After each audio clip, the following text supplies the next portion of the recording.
Modul 2 yaitu pengamatan sel. Adapun tujuan dari modul ini yaitu untuk mengamati sel apa saja yang ada di batang ubi kayu, untuk mengetahui bentuk sel epidermis bawang merah, untuk mengetahui sel epitel dan warna selnya.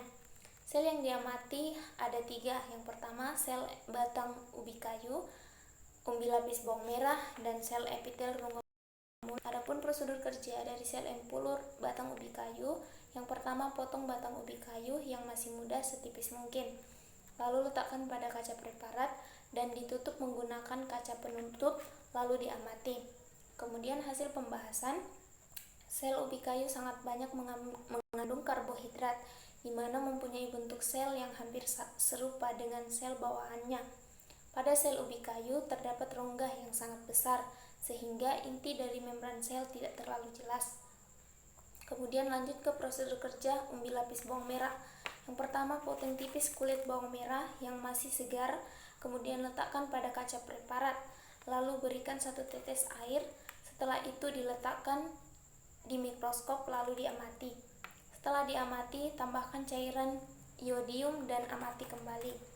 Kemudian hasil pembahasan, dari hasil pengamatan dapat dilihat bagian sel seperti inti sel, dinding sel, dan sitoplasma, dan bagian-bagian yang terlihat memiliki fungsinya masing-masing. Kemudian lanjut ke prosedur kerja sel epitel rongga mulut.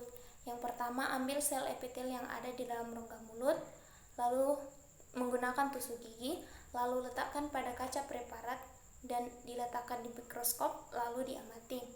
Kemudian hasil pembahasannya, pada pengamatan ini didapatkan bagian-bagian yang terlihat, antara lain membran sel, inti sel, serta sitoplasma.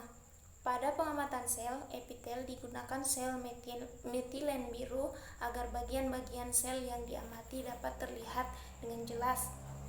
Jadi, kesimpulan dari modul ini yaitu pada sel empulur batang ubi kayu, umbi lapis, serta sel epitel ditemukan hasil yang berbeda-beda, yakni pada selnya dan reaksi pada percobaan setelah ditetesi zat iodium dan larutan metilen biru.